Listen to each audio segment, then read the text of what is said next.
Bertemu lagi bersama Kak Talita dan Kak Yola di ibadah gabungan online. Oke adik-adik, sebelum kita mulai ibadah kita nih, kita ada yang harus perlu kita persiapkan. Kira-kira apa aja ya? Apa ya? Ayo kita cek sama-sama. Check it out.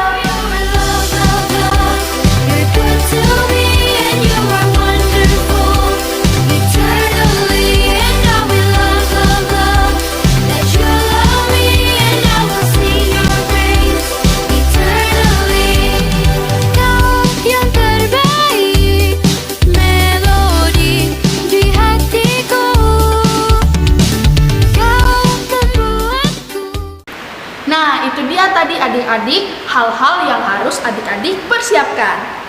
Oke, sekarang kita mau puji nama Tuhan ya adik-adik. Tapi ya, Kak Ola mau cek semangatnya dulu nih. Nah, untuk ngecek semangat adik-adik semua, adik-adik diundang untuk bangkit berdiri. Kita tepuk Yesus. Oke, siap? Tepuk Yesus.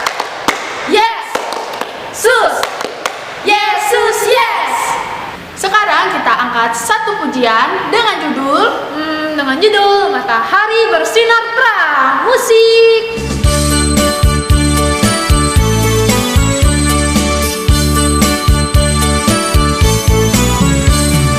Matahari bersinar terang, burung berkicaulah senang, harum semerbak bunga di taman, semuanya menghadap kepada Tuhan, kan memuji nama Tuhan yang esa, kan memuji nama Tuhan yang esa.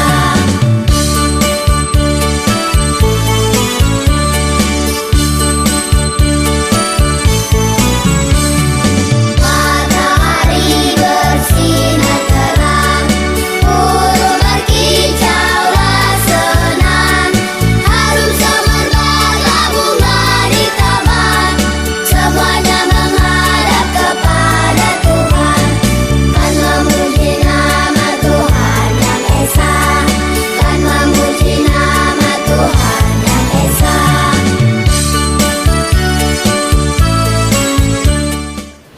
Oke adik-adik, sekarang tiba waktunya kita untuk berdoa.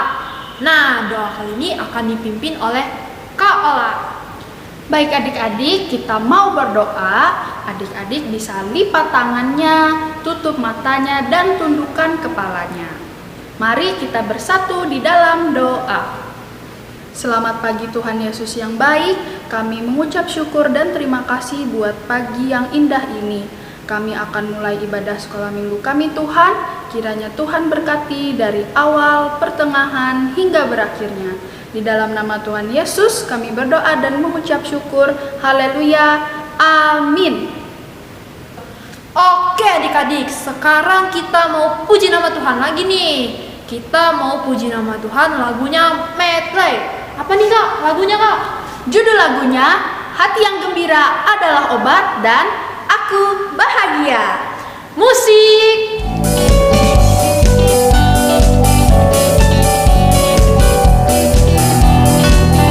Hati yang gembira adalah obat, seperti obat hati yang senang. Tapi semangat yang patah keringkan telah.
persembahan nih.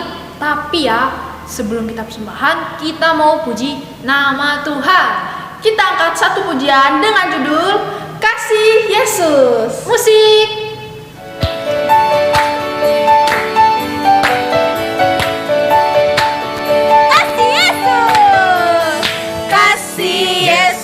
Indah, indah, oh indah. Kasih Yesus, indah, indah, oh indah. Kasih Yesus. Kasih Yesus, indah, indah, oh indah. Kasih Yesus, indah, indah, oh indah. Lebih indah dari apa? Lebih indah dari pelangi. Lebih indah dari bintang di langit. Lebih indah dari bunga di taman.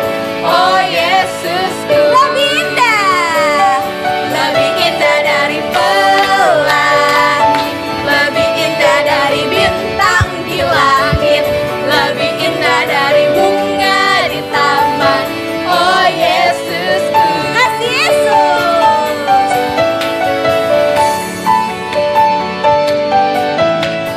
Kasih Yesus, indah, indah, oh indah. Kasih Yesus, indah, indah, oh indah. Kasih Yesus. Kasih Yesus, indah, indah, oh indah. Kasih Yesus, indah, indah, oh indah. Lebih indah. Lebih indah dari pelangi. Lebih indah dari bintang di langit. Lebih indah dari bunga di taman. Oh Yesusku.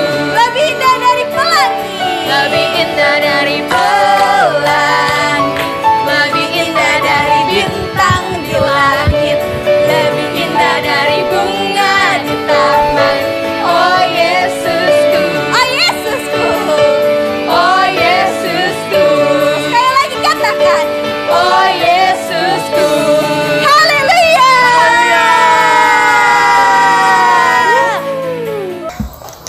Nah, sekarang tiba saatnya kita untuk mengumpulkan persembahan. Sebelum kita mengumpulkan persembahan, marilah kita bersatu di dalam doa. Marilah kita berdoa. Ya Tuhan, kembali lagi kami di hadirat-Mu yang kudus ini. Sekarang kami ingin mengumpulkan persembahan kami, kiranya Engkau memberkati persembahan kami ini, agar berguna bagi pelayanan-Mu. Terima kasih ya Tuhan, kami berdoa dan mengucap syukur. Haleluya, amin. Nah, untuk persembahan kita bisa menyediakan satu buah amplop dan jangan lupa ditulis tanggal berserta harinya juga. Nah, sambil kita mengiring persembahan kita, marilah kita mengangkat satu pujian yang berjudul Aku Bawa dan Berikan.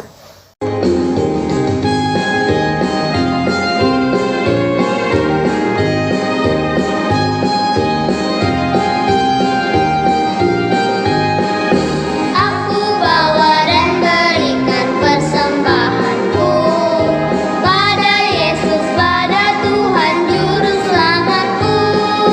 Aku bawa dan berikan persembahanku pada Yesus, pada Tuhan Juru Selamatku. Aku bawa dan berikan persembahanku pada Yesus, pada Tuhan Juru Selamatku. Shalom adik-adik semua, apa kabar kalian? Kester harap kabar kalian semua selalu sehat dan luar biasa. Iya, terima kasih ya sayang ya, karena sudah tetap setia untuk mengikuti ibadah sekolah minggu maupun ibadah remaja yang diadakan setiap hari minggu melalui channel YouTube Glow Kids. Pada kesempatan ini, Kak Esther mau mengucapkan terima kasih buat liturgos kita pada minggu ini. Ya, tanggal 7 Maret 2021. Buat Kak Talita dan Kak Yola dan juga teman kita Luisa yang sudah memandu kita dalam persembahan. Walaupun kalian sibuk kuliah, sibuk belajar di sekolah secara online ya, masih online, tetapi kalian tetap nomor satukan pelayanan. Luar biasa. Baik, Kak Esther juga mewakili nih guru-guru sekolah minggu Gereja Gloria. Pada kesempatan ini juga mengucapkan selamat ulang tahun buat kalian yang bertambah usia dalam minggu ini. Dari tanggal 7 Maret sampai tanggal 13 Maret 2021. Wah, Kak Esther doakan dengan bertambahnya usia kalian semakin didewasakan dalam segala hal ya sayang ya. Terutama kalian bisa meraih apa yang menjadi impian dan cita-cita kalian. Raih semuanya itu dengan pertolongan Tuhan. Oke adik-adik, selamat ulang tahun. Tuhan Yesus memberkati. Di sini Kak Esther juga mau menyampaikan kepada kalian semua bahwa kegiatan-kegiatan dalam seksi pelayanan anak dan remaja untuk tahun ini masih banyak dilakukan secara online atau jarak jauh.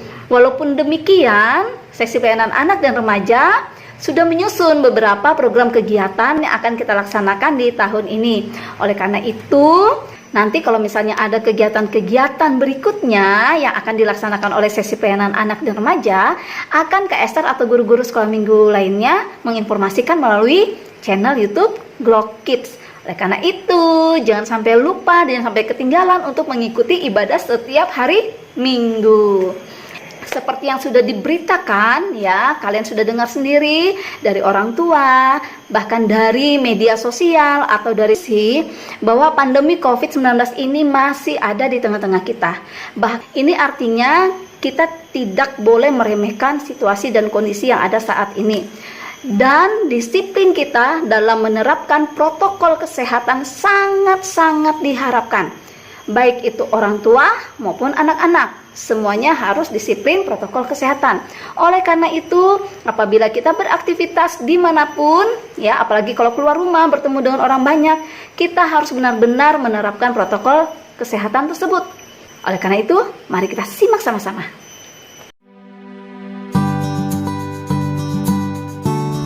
Virus corona telah menyebabkan kasus infeksi di sebagian besar negara di dunia, termasuk Indonesia.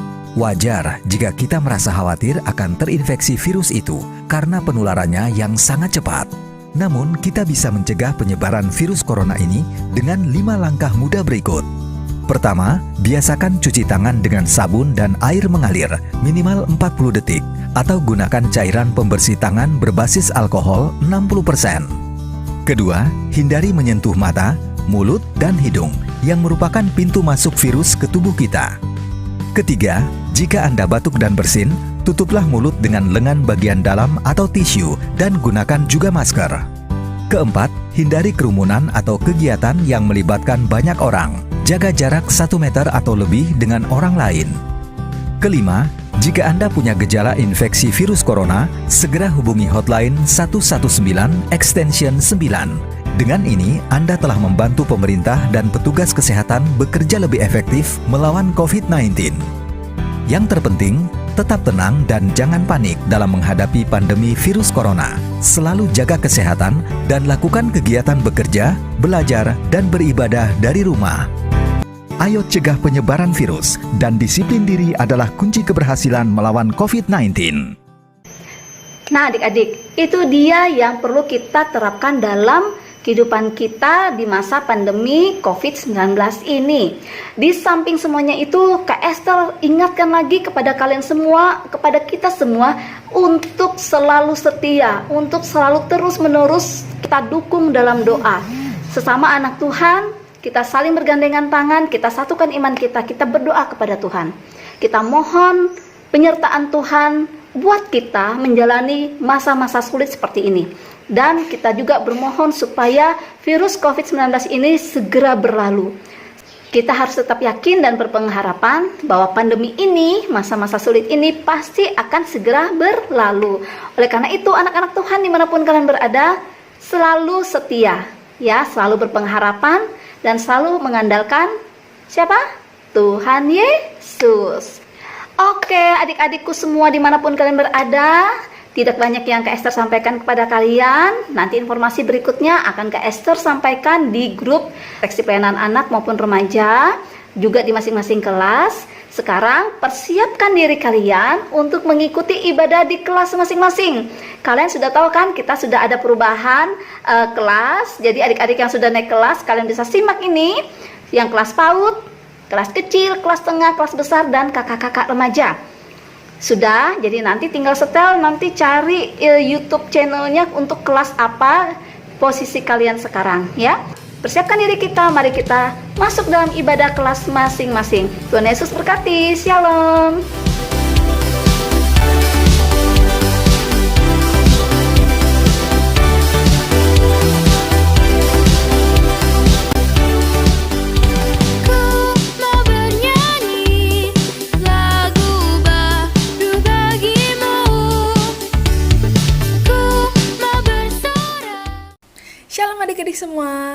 Apa kabarnya nih? Semoga adik-adik semua sehat selalu ya. Oke, minggu ini Kayola yang akan menyampaikan pengantar cerita. Dan sebelum kita masuk ke cerita dan juga pembacaan Alkitab, sekali lagi kakak mau ingatkan untuk adik-adik, jangan lupa menyiapkan buku catatannya, pulpen, dan juga Alkitabnya. Baik adik-adik, sebelum kita berdoa, kakak undang adik-adik untuk bangkit berdiri. Kita angkat satu pujian dengan semangat dengan judul Baca Kitab Suci.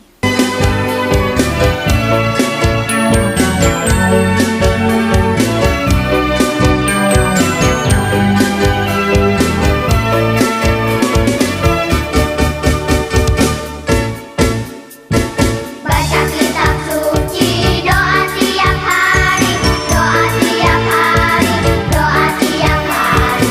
Baca kitab suci, doa tiap hari kalau mau tumbuh.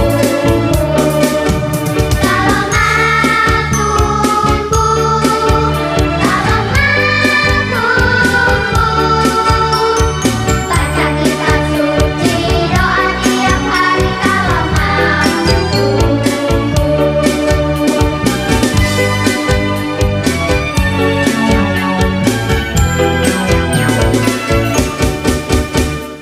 Baca kitab suci, doa tiap hari, doa tiap hari, doa tiap hari. Baca kitab suci, doa tiap hari kalau mau tumbuh. Kalau mau tumbuh, kalau mau tumbuh. Baca kitab suci, doa tiap hari kalau mau tumbuh.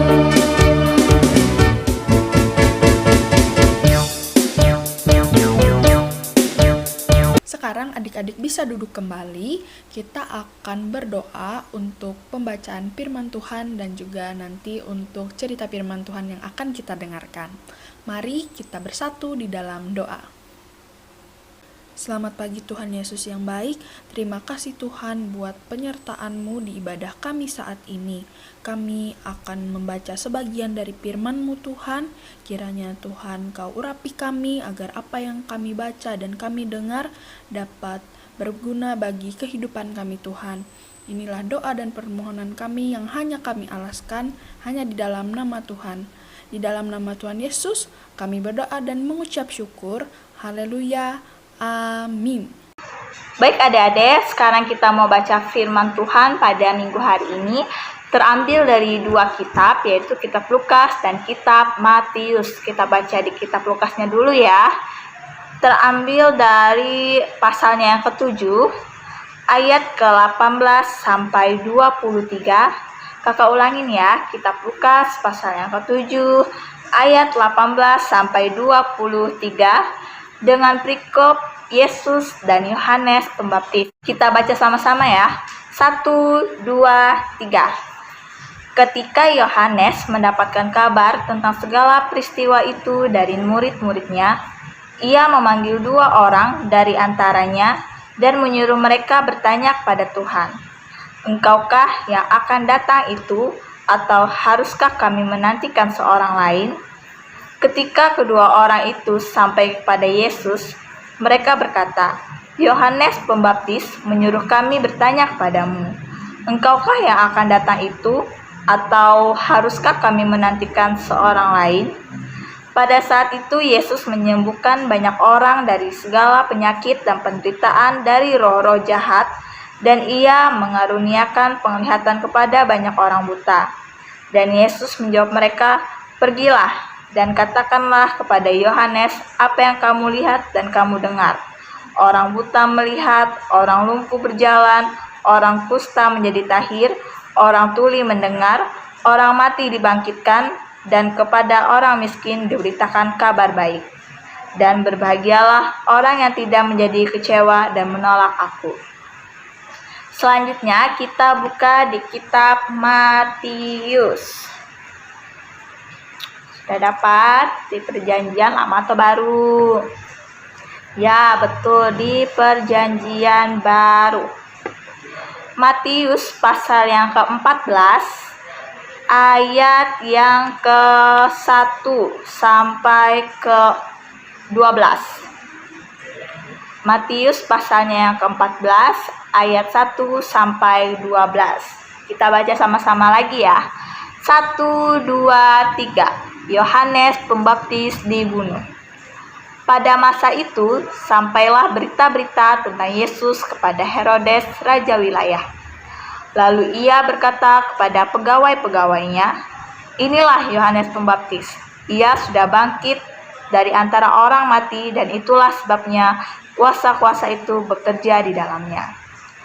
Sebab memang Herodes telah menyuruh menangkap Yohanes, membelenggunya dan memenjarakannya berhubung dengan peristiwa Herodias, istri Filipus saudaranya.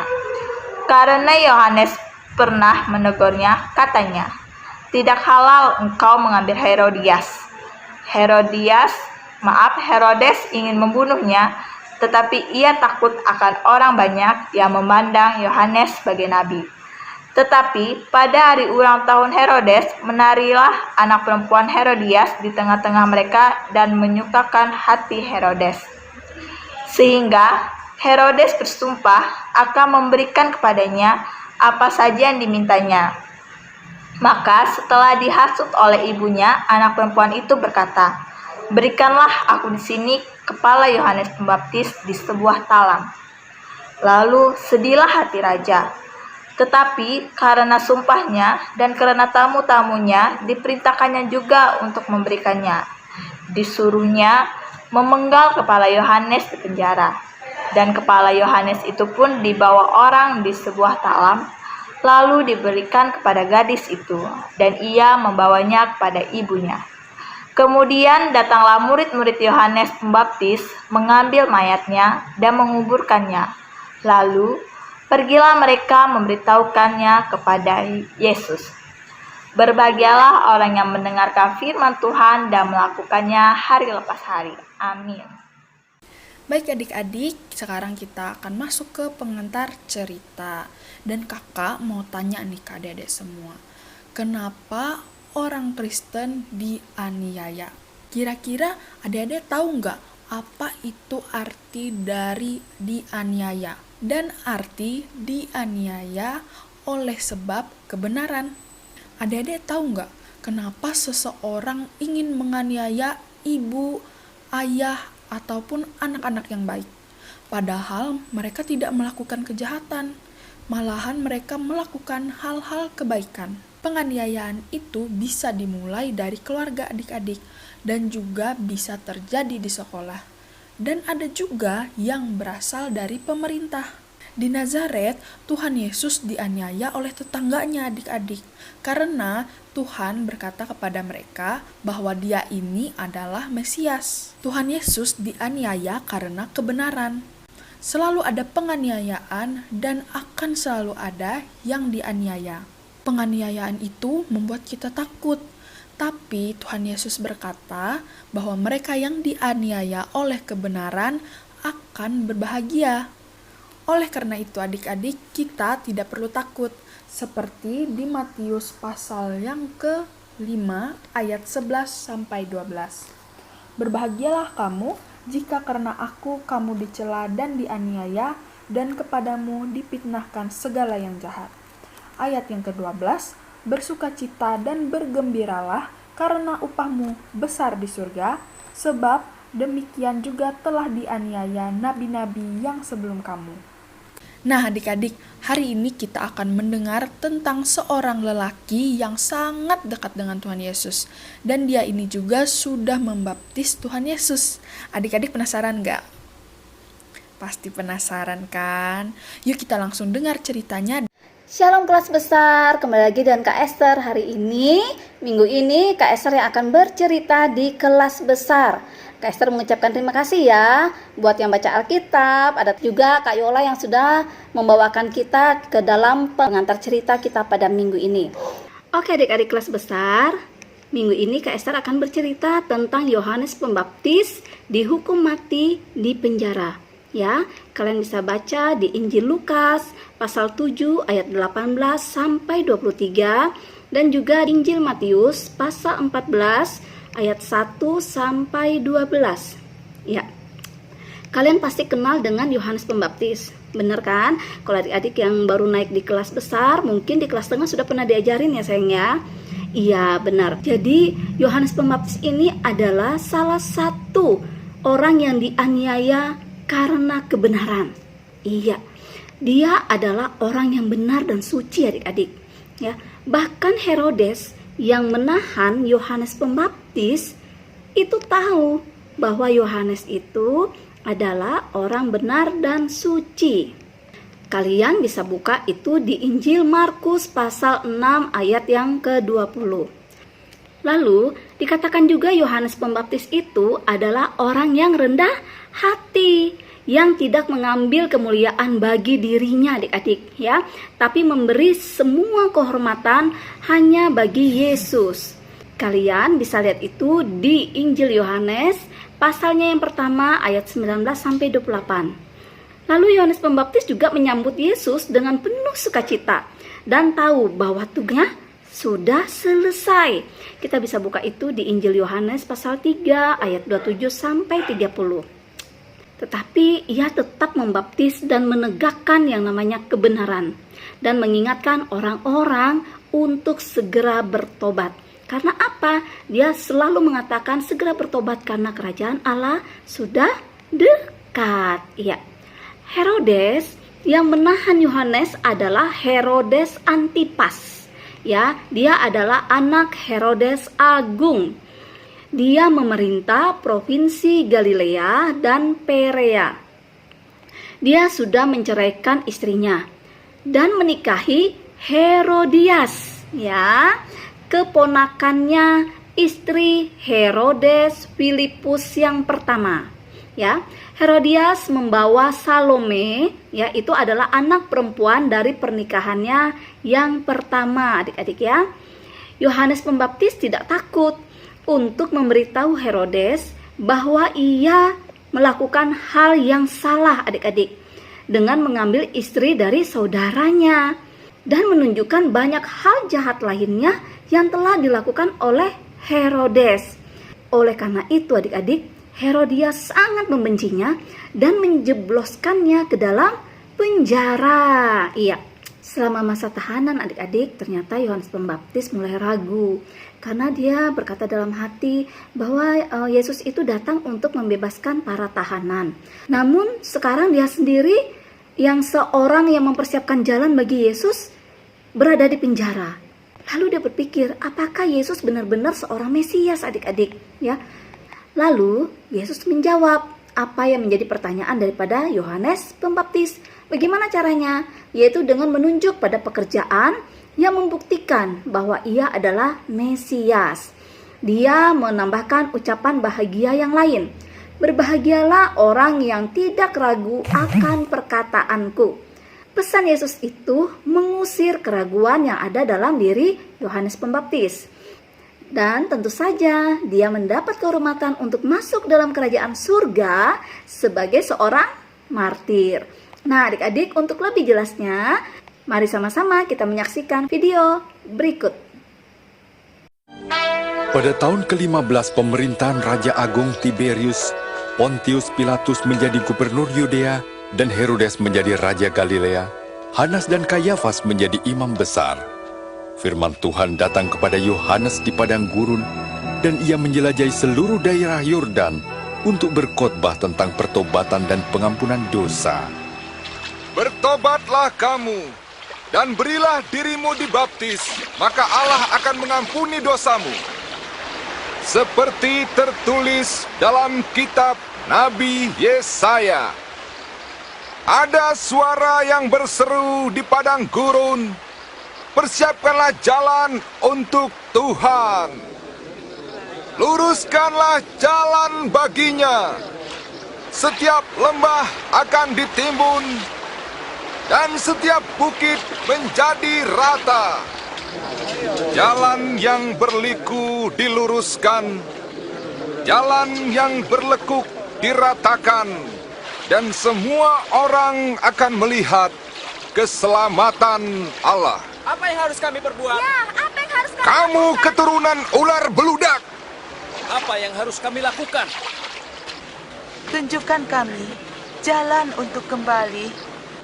Siapa yang mempunyai 2 helai baju harus memberikan 1 pada orang yang tidak punya. Dan siapa punya makanan harus membagikannya. Guru, kami ini penagih pajak. Bagaimana dengan kami? Jangan menagih lebih dari seharusnya. Bagaimana dengan kami? Apa yang harus kami perbuat? Jangan mengambil uang orang dengan paksa. Dan jangan juga kamu memeras mereka. Cukupkanlah dirimu dengan gajimu.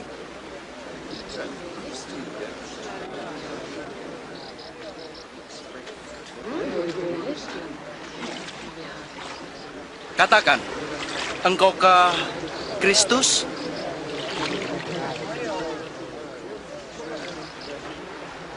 Aku membaptis kamu dengan air. Tetapi yang lebih berkuasa daripadaku akan datang. Membuka tali kasutnya pun aku tidak layak. Ia akan membaptis dengan Roh Kudus dan api. Di tangannya ada nyiru untuk menampi dan mengumpulkan gandum ke dalam lumbung, tetapi sekam akan dibakarnya.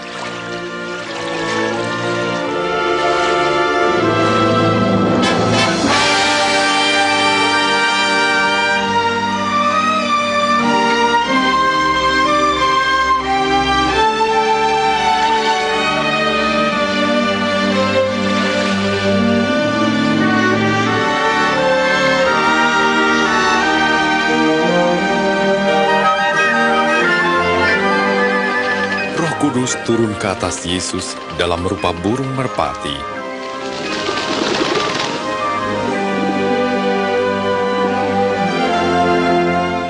Dan terdengar suara Allah, "Engkau anakku yang aku kasih, aku berkenan kepadamu."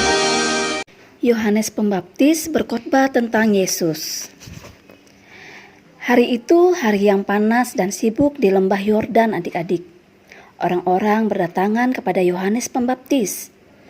Dia sudah mengubah tempat pelayanannya dan pindah ke sisi lain sungai Yordan.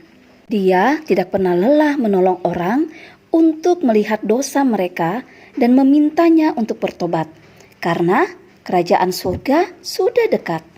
Setelah mereka bertobat dan mengaku dosa, ia membawa mereka ke sungai dan membaptis mereka. Yohanes mempunyai sekelompok murid yang tinggal bersama dengan dia. Bahkan beberapa dari mereka sudah mengikut Tuhan Yesus dan menjadi muridnya, seperti Andreas dan Yohanes. Hari itu wajah murid-murid Yesus kelihatan susah, tapi mereka tidak mempunyai waktu untuk berbicara kepada Yohanes sendirian. Ketika orang-orang pulang ke rumah menjelang malam, Yohanes duduk bersama murid-muridnya. "Apa yang ada dalam hatimu?" tanyanya kepada mereka. "Guru," kata mereka, "apakah engkau ingat lelaki yang pernah bersama-sama dengan engkau di tepi sungai Yordan? Engkau membaptisnya dan berkata bahwa ia adalah anak domba Allah yang menebus dosa dunia." "Ya, aku ingat," kata Yohanes. "Dia adalah Yesus Kristus yang kepadanya Allah berkata, 'Inilah anakku yang kukasihi, kepadanya aku berkenan.' Nah, sekarang ia juga membaptis atau murid-muridnya membaptis, dan banyak orang pergi kepadanya." Lanjut murid-murid Yohanes. Mereka memperhatikan guru mereka untuk melihat apa yang akan dia katakan tentang hal ini. Wajah Yohanes tidak menunjukkan kekecewaan, adik-adik. Seorang manusia hanya dapat menerima apa yang diberikan kepadanya dari surga. Yohanes menerangkan kepada murid-muridnya, "Aku dikirim untuk mempersiapkan jalan bagi dia. Aku tidak pernah berkata bahwa aku adalah Kristus. Kalian tahu, Hal ini seperti mempersiapkan suatu pernikahan. Sahabat mempelai laki-laki mempersiapkan segala sesuatu dan menolong mempelai laki-laki dalam semua kebutuhannya, sehingga ia siap untuk pernikahan. Ketika akhirnya mempelai perempuan datang dan diberikan kepada mempelai laki-laki, sahabatnya mendengarkan suara mempelai laki-laki yang gembira menerima dan berbicara kepada mempelai perempuannya yang menjadi miliknya. Lalu sahabat itu mundur karena tugasnya sudah selesai. Inilah yang terjadi kepadaku. Aku sudah mempersiapkan hati manusia untuk kedatangan Tuhan Yesus.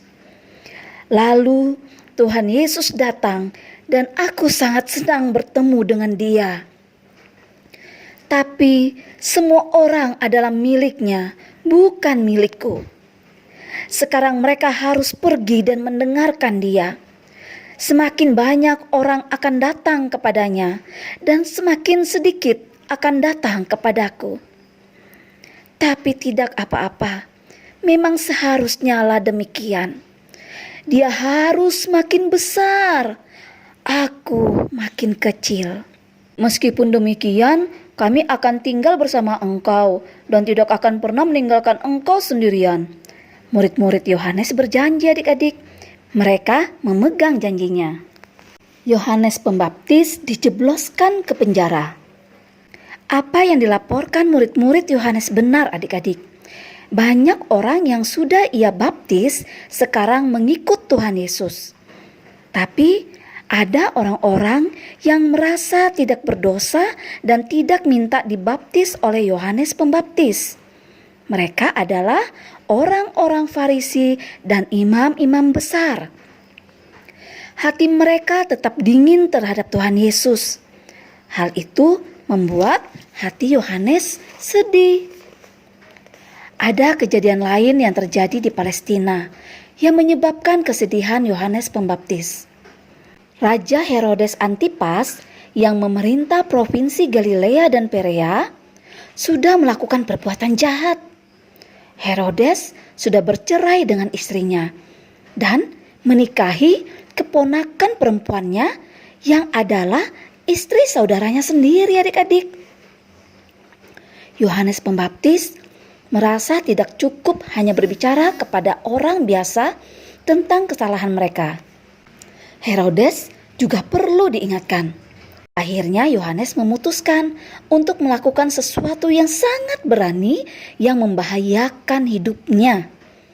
Dia pergi kepada raja dan mengatakan kepadanya, "Tidak benar jika kamu mengambil istri saudaramu. Musa melarang kita melakukannya." Dia juga menunjukkan banyak hal jahat lainnya yang dilakukan oleh Herodes. Ketika Herodias, istri baru Herodes, mendengar tentang pertemuan antara Herodes dan Yohanes, dia sangat marah adik-adik. Bukankah Yohanes adalah yang memerintah? Mengapa ia dapat melakukan kehendaknya? Siapakah Yohanes sehingga ia dapat memarahi raja? Dia tidak pernah memaafkan Yohanes. Perempuan itu merasa sangat terhina dan ingin membunuh Yohanes. Raja Herodes menyuruh supaya Yohanes ditangkap dan dijebloskan ke dalam penjara. Tapi ia tidak berani membunuhnya adik-adik, karena ada banyak orang yang menghormati Yohanes sebagai seorang nabi. Dia mulai mendengarkan Yohanes. Semakin banyak ia mengenal Yohanes, semakin ingin dia melindungi Yohanes. Dia merasa bahwa Yohanes adalah orang benar. Tetapi Herodes, raja wilayah Galilea yang ditetapkan oleh pemerintah Romawi, memenjarakan Yohanes Pembaptis karena ia menegur pernikahannya dengan istri saudaranya. Bagaimana? Di dekat kota Nain kami melihat orang banyak mengantar jenazah anak tunggal dari seorang janda. Waktu Yesus melihat janda itu, ia berbelas kasihan. Ia menjamah jenazah itu dan berkata, "Hai anak muda, bangkitlah." Anak itu pun bangun dan duduk, dan Yesus menyerahkan kepada ibunya. Tanyakan, apakah engkau yang akan datang itu? Atau haruskah kami menanti yang lain?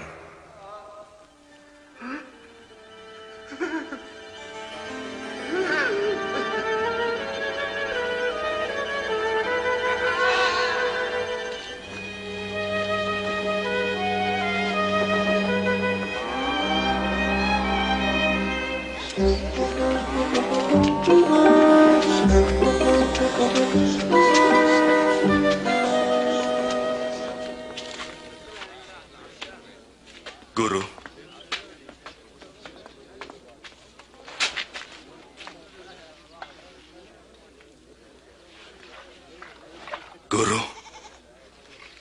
Yohanes menyuruh kami bertanya, apakah engkau yang akan datang itu?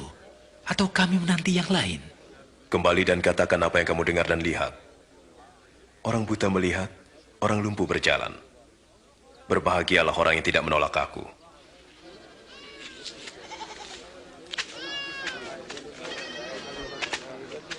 Yohanes Pembaptis dihukum mati. Kemudian, sesuatu yang tidak pernah diperkirakan orang terjadi. Herodes Antipas merayakan ulang tahunnya, dan banyak pegawai tinggi diundang ke pesta ulang tahunnya, adik-adik.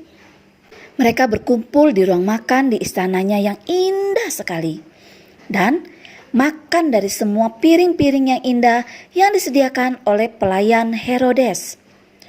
Mereka minum anggur yang baik, dan tentu saja Herodes minum bersama-sama mereka. Tapi Herodes menyimpan hiburan yang paling menarik untuk acara terakhir.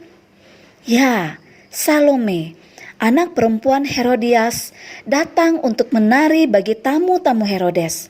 Salome adalah anak perempuan yang sangat cantik sekali, dan Herodes senang melihat tariannya. Dia berseru kepadanya sehingga semua tamunya dapat mendengar. "Aku berjanji bahwa aku akan memberikan apapun yang kamu minta." Anak perempuan itu, adik-adik, langsung masuk ke dalam untuk berbicara dengan ibunya. Lalu ia kembali kepada Herodes dan berkata, "Berikanlah kepadaku kepala Yohanes Pembaptis di atas sebuah piring." Herodes sangat sedih. Tapi dia sudah bersumpah dan semua tamunya sudah mendengarnya. Apa yang dapat ia lakukan? Dia harus memberikan kepada anak perempuan itu apa yang dia inginkan. Lalu Herodes mengirim seorang algojo ke penjara dan memenggal kepala Yohanes Pembaptis. Kepalanya dibawa di atas sebuah piring dan diberikan kepada Salome, adik-adik. Dia pergi dan membawa piring itu kepada ibunya. Ketika murid-murid Yohanes mendengar apa yang terjadi, mereka pergi ke penjara. Mereka diizinkan untuk membawa tubuh guru mereka dan menguburkannya. Mereka berduka untuk Yohanes, tetapi mereka tahu bahwa dia sekarang ada di sorga, di mana tidak ada lagi penderitaan. Di sana, dia akan menerima hadiah untuk pelayanannya yang setia di bumi. Setelah murid-murid Yohanes menguburkannya, mereka pergi dan memberitahukan Tuhan Yesus apa yang sudah terjadi. Tuhan Yesus sangat sedih, adik-adik, ketika mendengar kabar itu. Dia sedih karena semua kejahatan yang dilakukan di bumi. Dia sedih karena Yohanes harus mati dengan cara yang mengenaskan. Tuhan Yesus meninggalkan kerumunan orang untuk sementara. Dia perlu berdoa dan berbicara kepada Bapanya di sorga tentang apa yang sudah terjadi.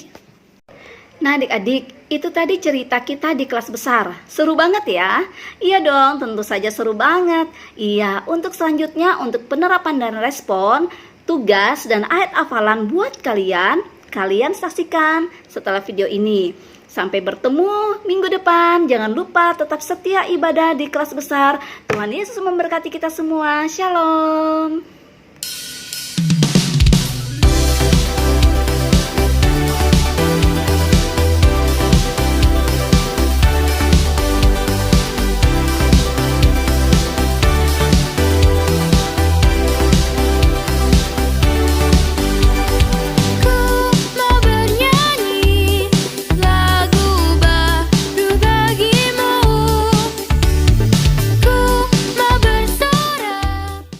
Oke adik-adik, gimana ibadah minggu ini? Asik nggak? Nah, kakak harap adik-adik tadi sudah memperhatikan ceritanya dengan baik ya. Nah, nggak terasa ya adik-adik, ibadah kita sudah mau selesai. Nah, sebelum kita menutup ibadah kita pada minggu kali ini, kita mau angkat satu pujian dulu ya. Dengan judul Kidung Jemaat 346, Tuhan Allah beserta engkau.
Oke adik-adik, sebelum kita tutup ibadah ini, kita mau satu di dalam doa dulu. Adik-adik lipat tangannya, tundukkan kepalanya, tutup matanya, kita satu di dalam doa.